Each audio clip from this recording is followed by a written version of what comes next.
घर है, याद रखो, याद रखो, ये मेरा घर है, याद रखो, याद रखो।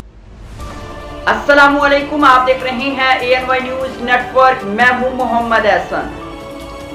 साहिवाल से executive director principal Rao Hussain की रिपोर्ट के मुताबिक सदर property dealer association Sahiwal Haji Mushtaq Ahmed ने कहा है कि 14 अगस्त जश्न आज़ादी के मौके पर तकरीब मुनक्किद होगी।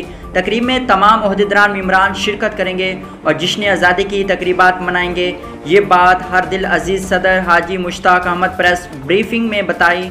इस मौके पर हाजी खां बल्लू, खालिद बल्लू मोहम्मद कामरान टाउन डेवलपर भी मौजूद थे। उन्होंने कहा कि ये खूबसूरत तकरीब मकामी रेस्टोरेंट में होगी। तकरीब में मुकर्ररीन बानी पाकिस्तान कायदे आज़म को खराज अकीदत पेश करेंगे और जश्न आज़ादी पर इज़हार ख्याल भी करेंगे। उन्होंने कहा कि 14 अगस्त को होने वाली तकरीब में तमाम मुअज़्ज़िज़ मेम्बरान और ओहदेदारान को दावतनामे इरसाल कर दिए गए हैं। उन्होंने मज़ीद कहा कि जश्न आज़ादी की तकरीबात शयान शान मनाई जाएगी। शहर भर में चरागा किया जाएगा और अफवाज पाकिस्तान को खराज तहसीन पेश किया जाएगा। उन्होंने मज़ीद कहा कि प्रॉपर्टी डीलर एसोसिएशन को साहिवाल शहर में मज़ीद मजबूत बनाएंगे और इंशाअल्लाह नए मेम्बरान का भी मुशावरत से इजाफ़ा किया जाएगा।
बुलेटिन में फिल वक्त इतना। मजीद देखते रहिए ANY न्यूज नेटवर्क।